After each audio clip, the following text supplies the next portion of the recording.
আপনি মহিলা মানুষ হয়ে কেন চা বিক্রি করছেন? আপনার হাজবেন্ড নেই? আছে ভাবি, অসুস্থ। আগে রিক্সা চালাইতো, একটা অ্যাক্সিডেন্ট কইরা প্যারালাইজ হয়ে বিছনায় পড়া রইছে, কিছুই করতে পারে না।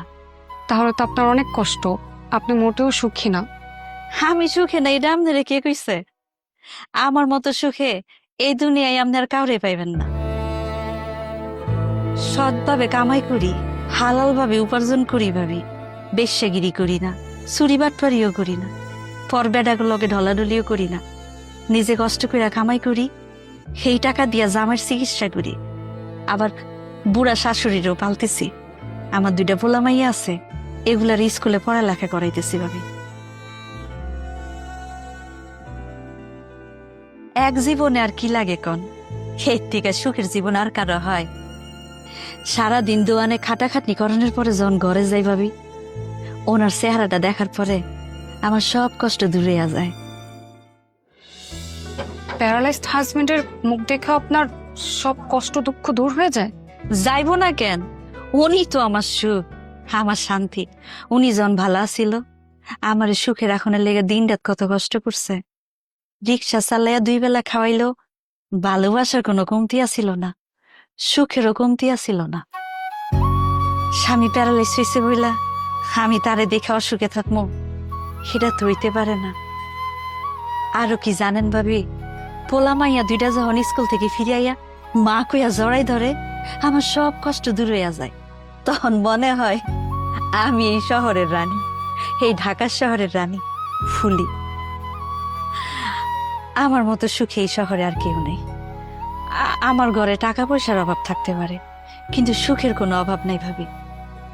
আল্লাহর রহমতে আপনাকে দোয়াই মেলা সুখে আছি। আল্লাহ ভালো রাখছে ভাবি।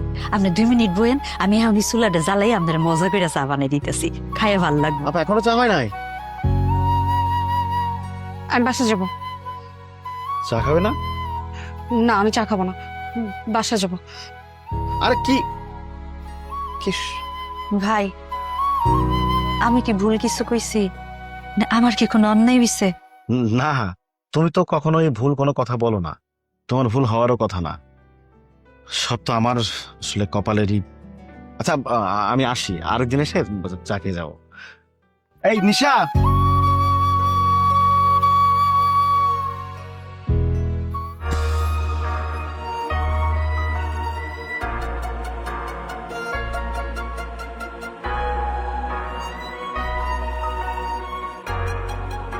যাও রুমে গিয়ে ফ্রেশ হয়ে নাও। ঘুম থেকে উঠে কালকে সকালে লয়ারের কাছে গিয়ে যাবতীয় ফর্মালিটিস পূরণ করেন। তুমি তো ডানা মেলা পাখির মতো উঠতে চেয়েছিলা, কালকে থেকে উঠতে পারবা। তোমার ছুটি।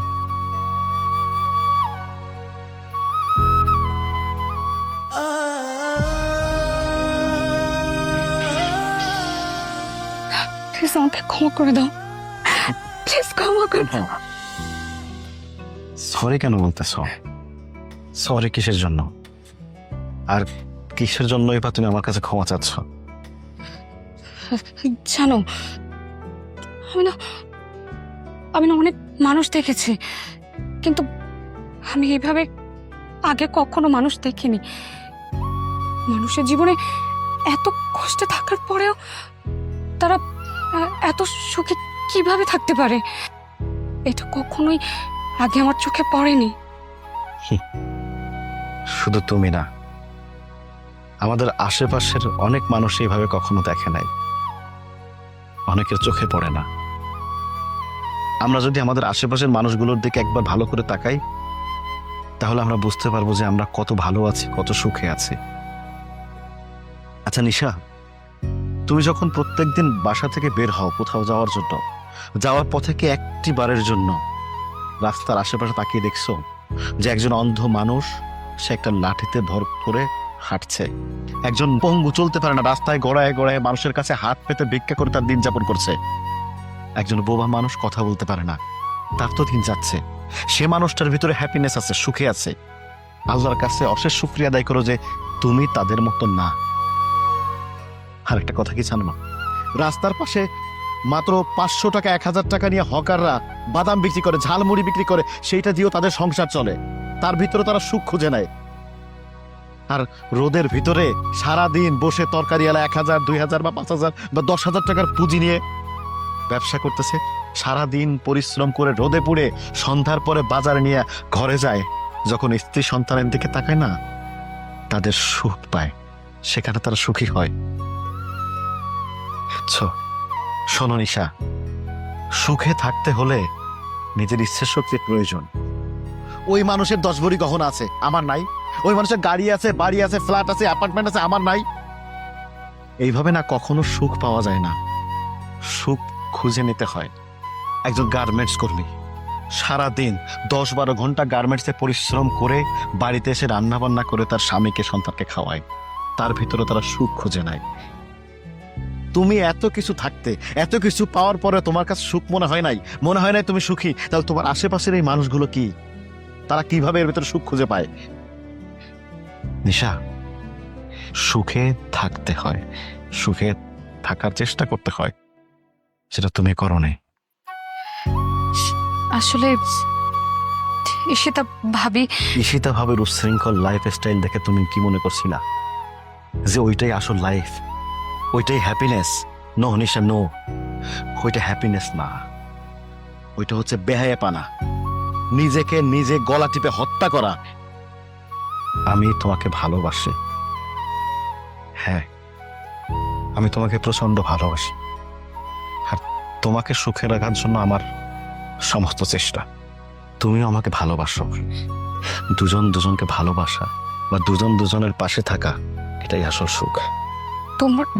তোমার জন্য না আমি আমার অনেক বড় ভুল বুঝতে পেরেছি, মানুষকে এইভাবে দেখতে পেরেছি। আমিও তোমাকে অনেক বেশি ভালোবাসি। আজকের পর থেকে আমি আর কোনোদিন কখনো তোমাকে ছেড়ে যাওয়ার কথা বলবো না, ডিভোর্সের কথা বলবো না। প্লিজ আমাকে ক্ষমা করে দাও। তোমাকে আর ক্ষমা চাইতে হবে?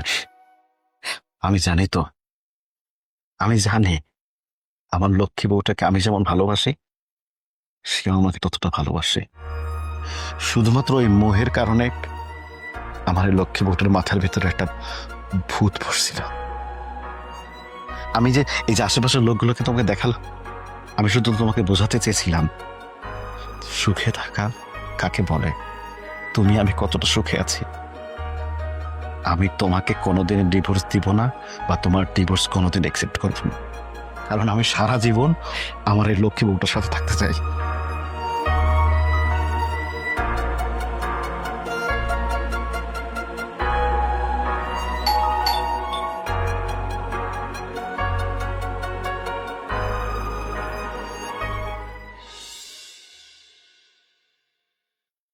কি ব্যাপার বাচ্চা ভাই, আপনাকে কেমন দেখাচ্ছে কেন?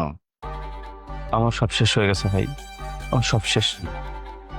শেষ? সর্বনাশ হয়েছে মানে?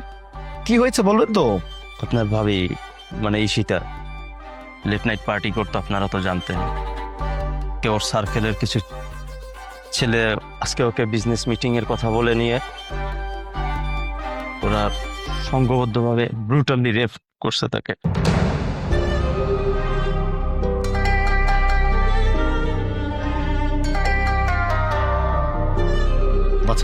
বাচ্চা ভাই প্লিজ ভেঙে পড়বেন না। মানে ভাবি এখন কোথায়, ভাবি কি অবস্থায় আছে? ওই কুত্তার বাচ্চাগুলো ওর সাথে এমন পাশবিক নির্যাতন করেছে, ও সেন্সলেস হয়ে গিয়েছিল। হোটেলের কিছু লোকজন ওর মোবাইল থেকে আমাকে ফোন দিয়ে ডাকে, আমি ওকে সেন্সলেস অবস্থায় হসপিটালে নিয়ে যাই। আদিব ভাই, ওর অনেক রক্তের প্রয়োজন, ওর অনেক ব্লাডের প্রয়োজন। আপনার সার্কেলে আপনি বলেছিলেন যে আপনি ফেসবুক একটা ব্লাড ডোনেশন সার্কেল মেনটেন করেন, আপনি কাইন্ডলি ওর জন্য একটু ব্লাড ম্যানেজ করে দিবেন প্লিজ। বাচ্চা ভাই আপনি কোনো চিন্তা করেন না, আপনি একটা কাজ করেন, আপনি হসপিটাল ভাবির কাছে যান, আমি রক্তের ব্যবস্থা করে দিচ্ছি, কোনো চিন্তা করতে হবে না আপনাকে। আর আপনি যাওয়ার সময় মানে হসপিটালের অ্যাড্রেসটা আমাদের টেক্সট করে দেন প্লিজ প্লিজ। আমি ব্যবস্থা করতেছি, আপনি যান ভাবির কাছে।